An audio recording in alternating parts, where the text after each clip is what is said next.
The Yakuza / Like a Dragon series is famous for how well it can balance tone. The main stories usually take themselves pretty seriously and are filled with exciting plots and melodrama and endearing characters. This is juxtaposed by the side content in the series, which usually has a much lighter tone in comparison to the main stories. The side content of any given Yakuza game is often where the game will take a step back and examine the themes and messages of the game through a much different and much lighter tone, without needing to carry all the heavy baggage that entails with being part of the main plot. I think all of these games have very excellently written stories that are very gripping, but until pretty recently, none of them have really moved me emotionally the same way that I know they do for a lot of other people. I think a big part of it is that, I'm 18 now, and I was 15 when I started playing these games. I simply just don't have the life experience yet to connect with these characters the same way that I know a lot of other people do. I consider myself very fortunate to not have had to spend 10, or 18, or 25 years in prison for a crime I didn't commit. I've never had my pocket circuit car go off the track, and I've never had a shirtless brawl with somebody with daddy issues, which, seriously, that happens every other week in these games, what the hell. But because it doesn't really happen a whole lot with these games, when there's a scene that really resonates with me and moves me to tears, really, it sticks with me a ton.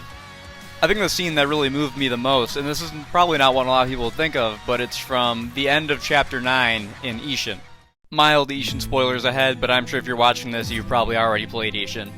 So earlier in the game though, Ryoma, the guy you play as, meets with his brother, Takechi, and they get into a huge argument, and Takechi leaves, goes back to their hometown.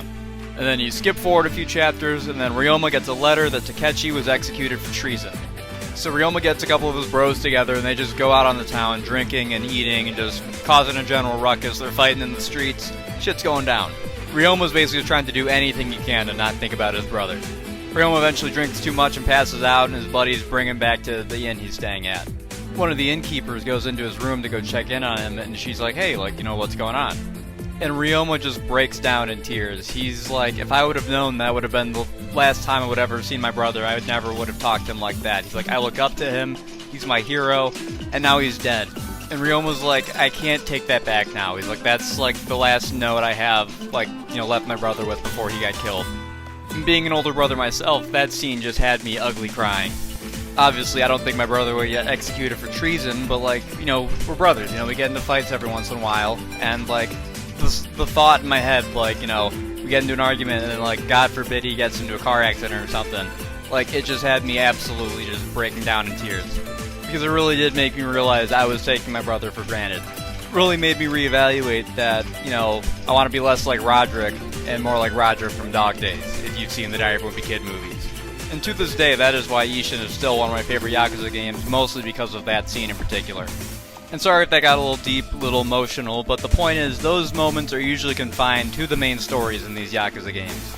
But they're not always confined to the main story, and that's what I want to talk about today.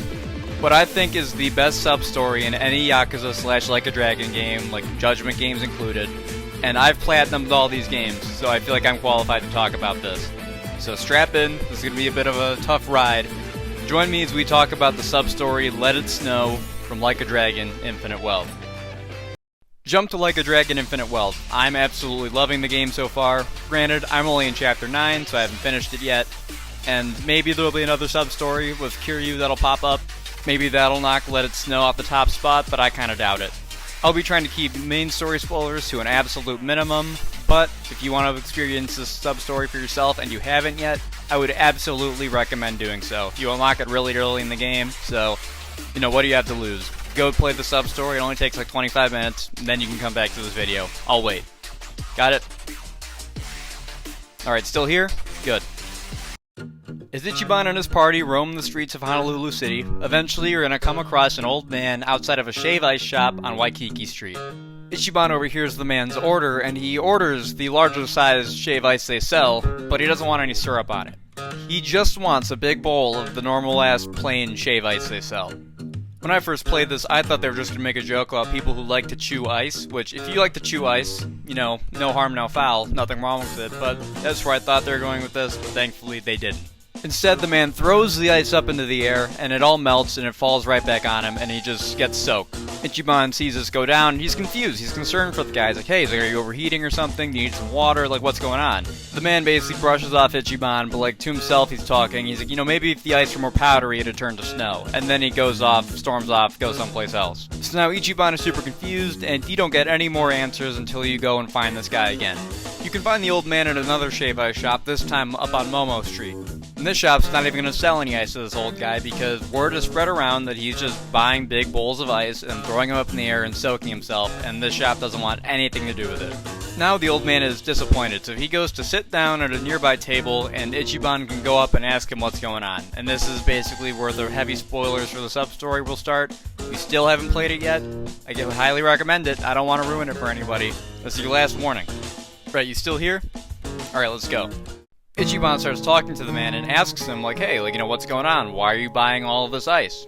The old man says that it's not for him, it's for his wife, who is bedridden and doesn't have much time left. Her last wish was, I want to see the snow with you again. The man says that he and his wife have many good memories involving snow because the only time they ever saw snow was on their honeymoon when they were in Japan. The man always promised his wife that someday they'd go back to Japan, but with work and just life in general, it got away from them, and now his wife doesn't have much time left. The least the old man feels like he can do is show his wife the snow one last time, but it's impossible because they live in Hawaii. Ichiban tells the old man that he'll help him look for the snow, and that he should be spending this time with his wife. The old man can't thank Ichiban enough, and he introduces himself as Orlando. Orlando leaves to be with his wife, and now it's up to Ichiban to figure out some way to make it snow in Hawaii. For the next section of the sub-story, you need to go to the Anaconda Shopping Center over on the other side of the city, and you have to go to the parking garage area. Simply go to the foot of the escalator going up to the second story to begin the next section of the sub-story. You hear a woman scream, and her stroller starts falling down the steps of the escalator and starts rolling through the parking lot and out into the street.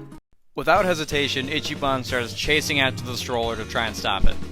Now you have to participate in a brief chase sequence. These are fun, but there's not a whole lot to them because your speed and your actual route that you run, you're basically on a track the whole time. You just need to maneuver your way through obstacles and then press a couple buttons every once in a while. There's really not a whole lot to it, but it's still a nice change of pace and it mixes up the gameplay a little bit. Eventually the stroller loses all of its momentum and comes to a stop in a parking lot, and Ichiban, being Ichiban, runs to make sure the baby's okay, but it's not a baby in there, it's a grown-ass man in the stroller. This is Gandara. He's a recurring character in the series, and he's pretty iconic because if you've ever seen this meme of Kiryu with the adult babies, that's where he's from. Gandara is an adult baby who leads a whole Yakuza family of people who share the same fetish as him. But you could think of him as the boss baby. He made his first appearance in the series all the way back in Yakuza 2, and then kind of dropped off the face of the earth until Yakuza Like a Dragon, where Ichiban ran into him in a sub-story there. You kind of see that as a flashback where Ichiban recognizes him, and you see the flashbacks of the sub-story from Like a Dragon. So Ichiban asks him, hey, what are you doing all the way out here in Hawaii? You've come so far. And then Gandara says that him and the Gandara family are actually on vacation because the Gandara family has a great benefits package. Gandara also says that the mom, in air quotes, who lost him was actually his babysitter, Nanny Lillian, and he requests that Ichiban push the stroller back to her. Ichiban begrudgingly agrees, and then before they can even leave the parking lot, 3 more strollers pull up full speed, and then 3 Yakuza wearing diapers get out, because they think Ichiban kidnapped, the patriarch of their family, so they're here to kick his ass. Ichiban asks Gandara to explain the misunderstanding, but he goes to look at him in the stroller, and he's taking a nap now, so Ichiban and the party have to fight their way out of this goofy scenario they're in. The fight isn't anything too crazy. I think the enemies are about level 19, 20 at this point in the game, but I was under level doing this quest the first time, so I ended up just spamming battle items to get through, which, I'm not very proud of it, but I had to do what I had to do. Besides, this is where I learned how powerful battle items can be, like basketballs and volleyballs especially. If you've got them, use them. After the fight's over, Gandara wakes up from his nap, and he asks what's going on, and he gets mad at his guys for assuming that Ichiban would kidnap him. Gandara tells his guys to go get him some fresh milk now, but they say that they can't find any fresh milk in Hawaii. Gandara says that condensed milk will do, and you can get it as a very common topping on Hawaiian shave ice, and thankfully there's a shave ice truck in the same parking lot that you have this whole little encounter in. Gandara's guys go up to the shave ice truck to go and buy some, but they're cut in line by Orlando, the old man. Ichiban recognizes Orlando, and Orlando says he can explain what's going on right now. Everyone sits down at a picnic table, and Orlando explains that according to the doctor, tonight might be the night that his wife passes away. So they need to find something that looks like snow right now because they're running out of time. Ichiban regretfully tells Orlando that he's no closer to finding a solution to the problem. In a fit of rage, Ichiban throws his shave ice on the ground, and Orlando tells him not to beat himself up over it, and that he appreciates Ichiban's help nonetheless. He looks down at the ground though and notices that the ice didn't melt, instead it looks like there's snow on the ground. Gandara says that it must be diaper absorbent, which probably spilled on the ground during Ichiban's fight with his goons earlier. The absorbent, well, it absorbed the water from the melting ice, and it fluffs up and looks like snow. Ichiban says that this is the solution they've been looking for, but they don't have any other diapers, so they're kinda out of luck. Gandara says not to worry though, because he and his family have brought plenty of extras on their vacation. Ichiban tells Orlando to go home and spend the time with his wife, and that Gandara and him will give them a winter wonderland.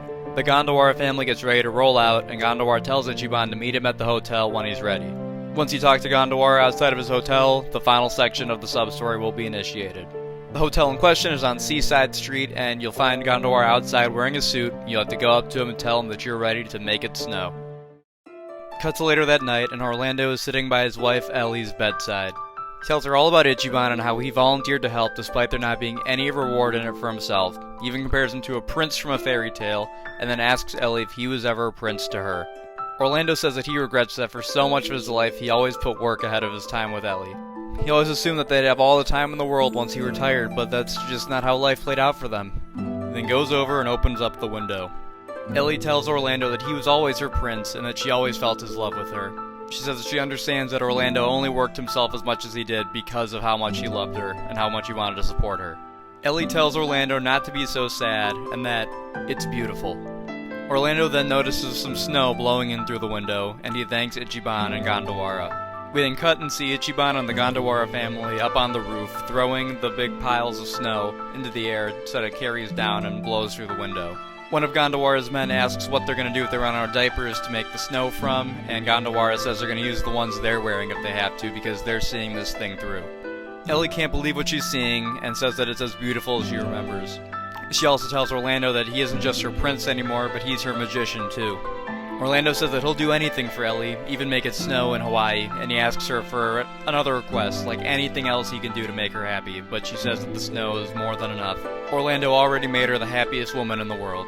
Orlando pleads with his wife that there has to be something more he can do, just anything else he can do for her tonight. Ellie says that she has one last wish, and that she wishes to see Orlando smile one last time before she passes. Surrounded by beautiful snow, I would hate for my prince to be unhappy, is what she says.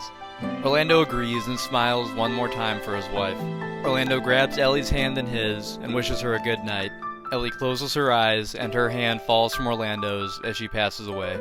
Some of the fake snow lands in Orlando's palm, and he can swear that he sees it melt.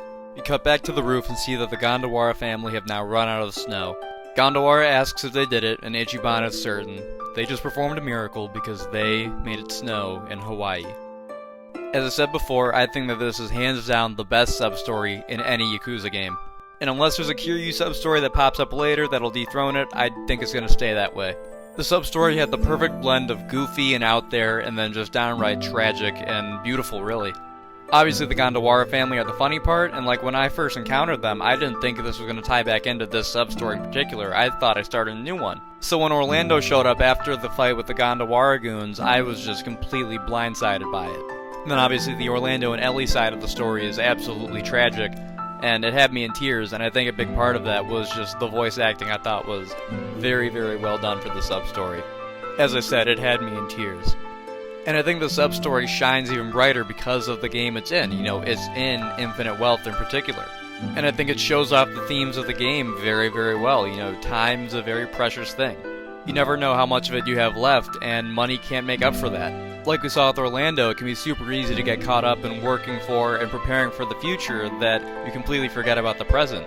And even if Ellie didn't get sick, Orlando still wouldn't be able to make up for all that lost time. This is why friends and family and the time you spend with them is the most valuable thing we have. And not even Infinite Wealth, hey, that's the name of the show, can make up for time lost. I know this was a lot more of a deep video than usual, but, if you stuck around, thanks for watching. Take care of yourselves, everyone. Peace out, God bless. See you guys later.